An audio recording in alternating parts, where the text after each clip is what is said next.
चारों तरफ हरियाली से घिरा सुंदरपुर एक बेहद खूबसूरत गांव था। यहाँ के लोग दिन भर खेतों में जी तोड़ मेहनत करते और शाम होते ही माखनलाल के ढाबे पर फिश करी चावल खाने जमा हो जाते।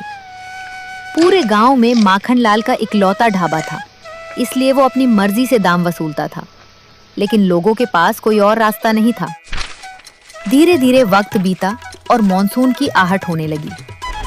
किसान जल्दी जल्दी खेतों से अपना सामान समेटकर घरों में रखने लगे, क्योंकि बारिश शुरू होने में बस 1-2 दिन ही बचे थे। उसी गांव में मुन्ना नाम का एक गरीब किसान रहता था। एक शाम वो अपने घर में बेहद परेशान बैठा था। मंजू, पूरी फसल अभी खेत में ही खड़ी है। घर में अनाज का एक दाना तक नहीं आया और मौसम विभाग वाले कह रहे हैं कि कल से भारी बारिश होगी।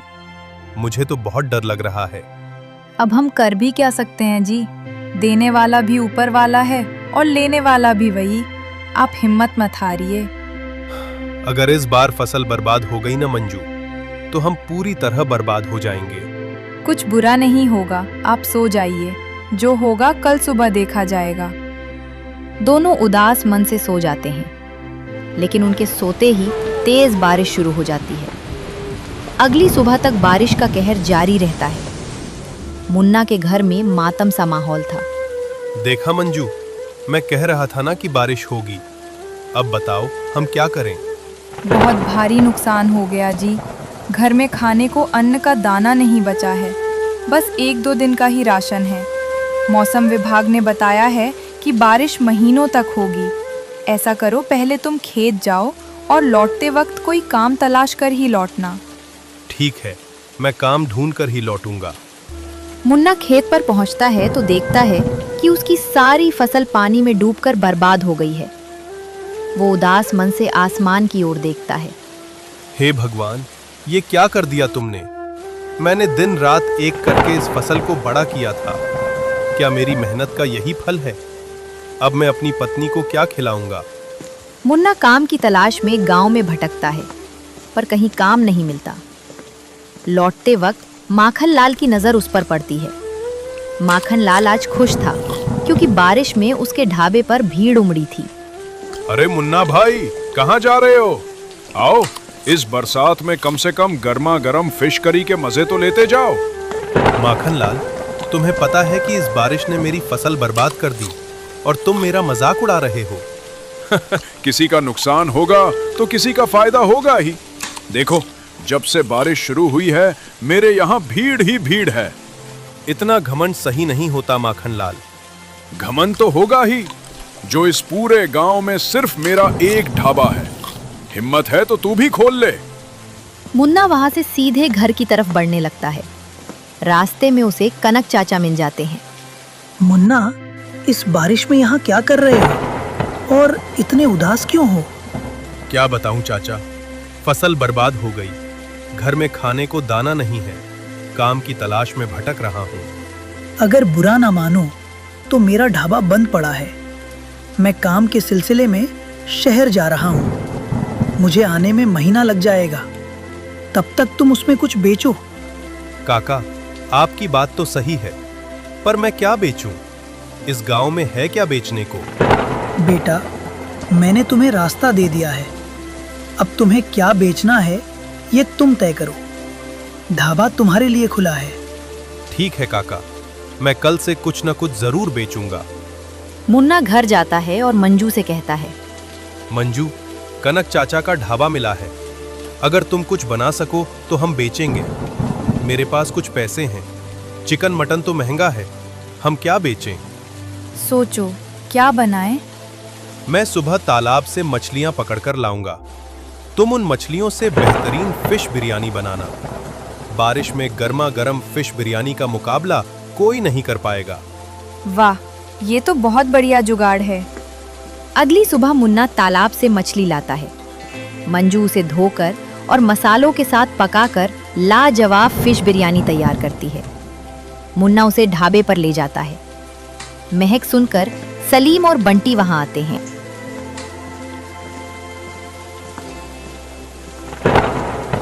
भाई मुन्ना, बारिश में फिश बिरयानी का आइडिया बहुत ही शानदार है। रोज फिश करी खाकर दिमाग खराब हो गया था।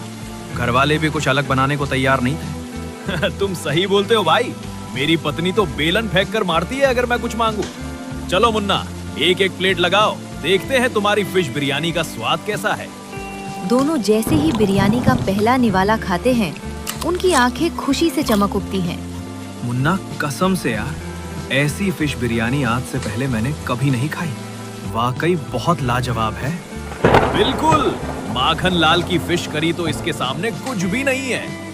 लोगों की ये तारीफ सुनकर मुन्ना समझ जाता है कि अब उसकी और मंजू की मुश्किलें खत्म होने वाली हैं। धीरे धीरे मुन्ना के ढाबे पर गांव वालों की भारी भीड़ जुटने लगी। शाम होते होते उसकी सारी फिश बिरयानी बिककर खत्म हो गई। मुन्ना खुशी खुशी सारा कमाया हुआ पैसा समेटकर घर लौटता है और मंजू के हाथ में रख देता है। अरे वाह, इतने सारे पैसे! मुन्ना जी, कनक चाचा हमारे लिए किसी भगवान से कम नहीं है। अगर आज उन्होंने हमें वो ढाबा ना दिया होता तो शायद इस बारिश में हम दोनों भूखे मर रहे होते। तुम बिल्कुल सही कह रही हो मंजू। कनक चाचा का ये एहसान हम कभी नहीं भूल सकते।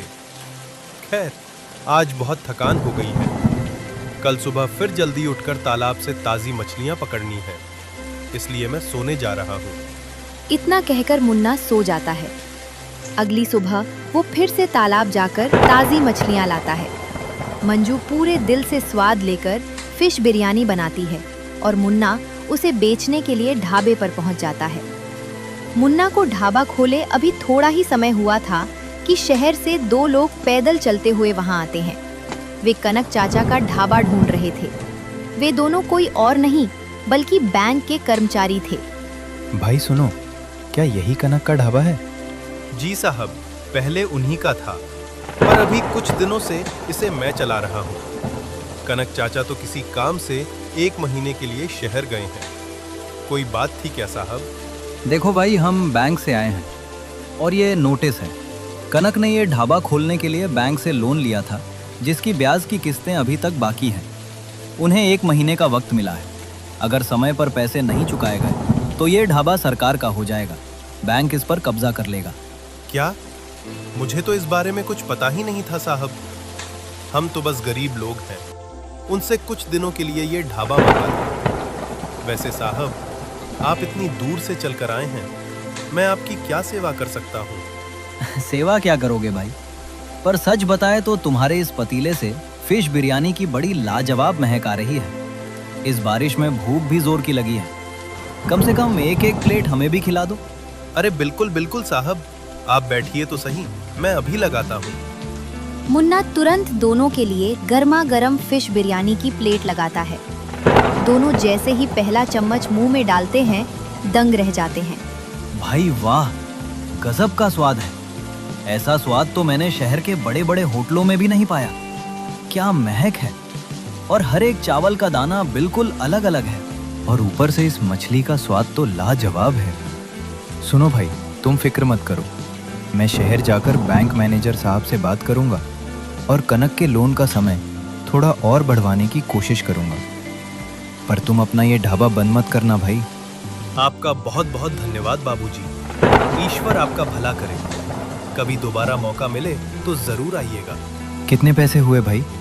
नहीं साहब, आपने कनक चाचा के लिए इतनी बड़ी बात कह दी। मेरे लिए यही बहुत बड़ा उपकार है। मैं आपसे पैसे नहीं ले सकता साहब। बैंक वाले मुन्ना की सादगी से खुश होकर बिना पैसे दिए मुस्कुराते हुए वहां से चले जाते हैं। देखते ही देखते दोपहर होने लगी। बाहर रिमझिम बारिश हो रही थी और मुन्ना के ढाबे पर फिश बिरयानी खाने वालों की लाइन लगी थी। उधर दूसरी तरफ माखन लाल अपने ढाबे पर अकेला बैठा मक्खियां मार रहा था।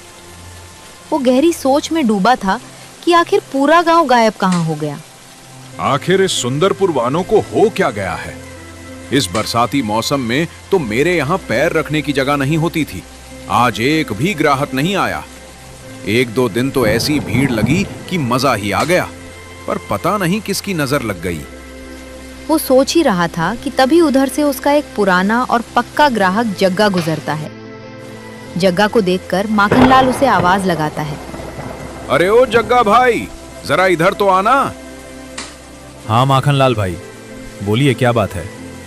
क्यों भाई, आज मेरे ढाबे पर कुछ खाओगे नहीं क्या? अरे नहीं भाई, मैं तो अभी अभी पेट भरकर फिश बिरयानी खा कर आ रहा हूँ। क्या? फिश बिरयानी?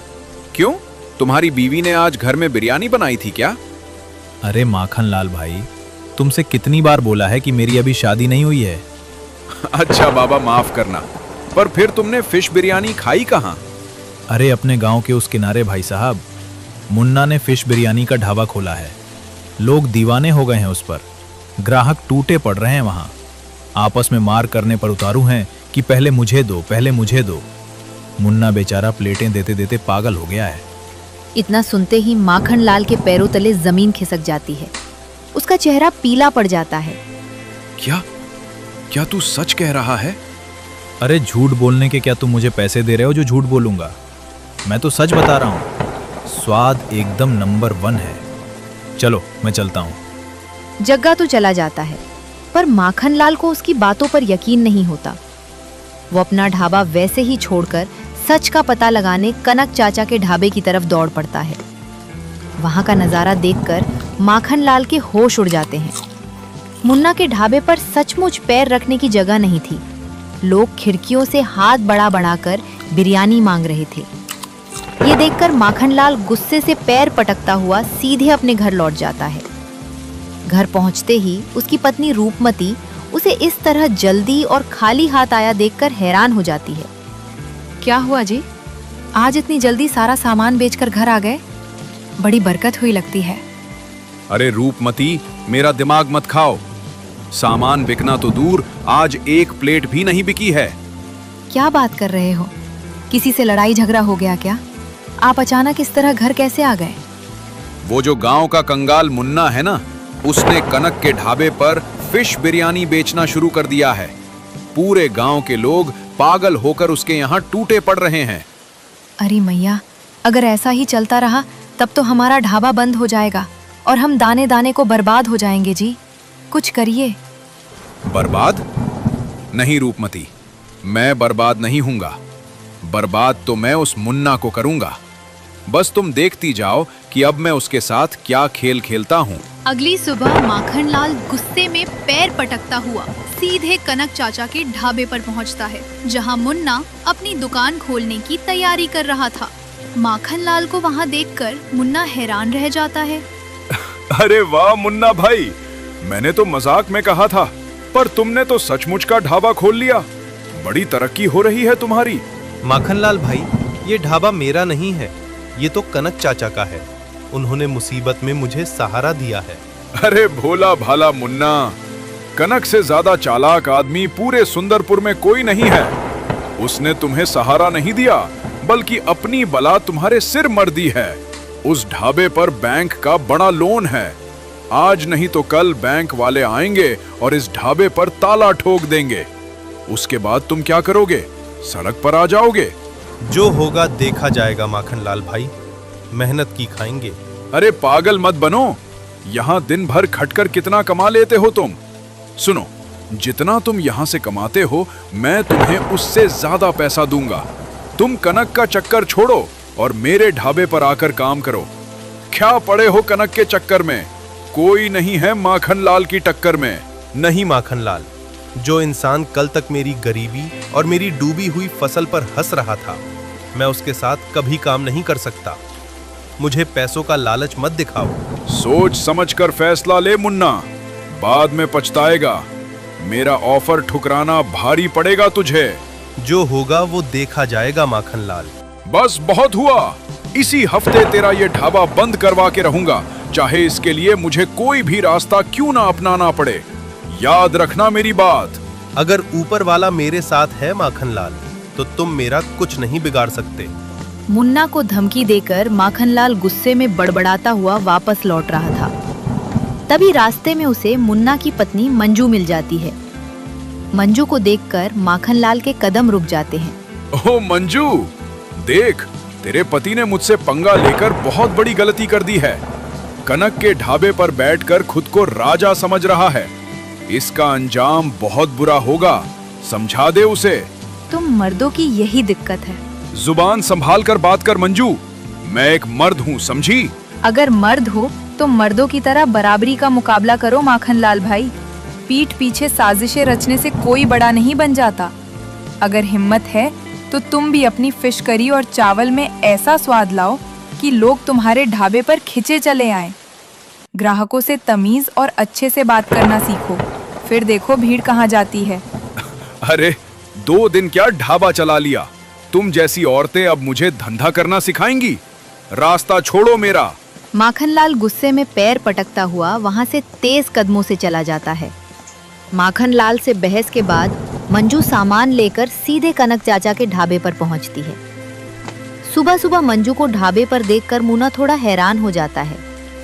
अरे मंजू, तुम सुबह सुबह यहाँ ढाबे पर क्यों आ गई? कोई खास काम था क्या घर पे? काम नहीं था जी, पर अभी अभी डाक बाबू आए थे, उन्होंने ये पर्ची दी है। कनक चाचा ने शहर से हमारे नाम ये खत भिजवाया है। क्या लिखा है खत में? चाचा ठीक तो है ना? चाचा ने लिखा है कि उनके पास बैंक का लोन चुकाने के पैसे नहीं थे, इसीलिए वो मजबूरी में ये ढाबा छोड़कर शहर चले गए। वो अब वापस नहीं आएंगे। खत में लिखा है कि अगर हम चाहें तो इस ढाबे की बची हुई किस्तें भरकर इसे अपना बना सकते हैं, नहीं तो बैंक वाले इस पर ताला मार देंगे। बस इतनी सी बात? तुम फिक्र क्यों करती हो मंजू? अगर ऊपर वाले के आशीर्वाद और तुम्हारी मेहनत से आज हम अच्छा कमा रहे हैं, तो हम बैंक की किस्त भी भर देंगे, उसका ब्याज भी चुका देंगे और सब कुछ सही कर देंगे। तुम चिंता मत करो, अब तुम घर जाओ और आराम करो। देखो ग्राहक आना शुरू हो गए हैं। मंजू राहत की सांस लेती है और घर चली जाती है। देखते ही देखते मुन्ना के ढाबे पर ग्राहकों की भारी भीड़ उमड़ पड़ती है। लोग स्वादिष्ट फिश बिरयानी का लुत्फ उठाते हैं, मुन्ना की तारीफ करते हैं और अपने अपने घरों को लौट जाते हैं। धीरे धीरे शाम ढलने लगती है। मुन्ना अपना हिसाब किताब समेट ही रहा था कि तभी एक पुलिस इंस्पेक्टर रौब झाड़ता हुआ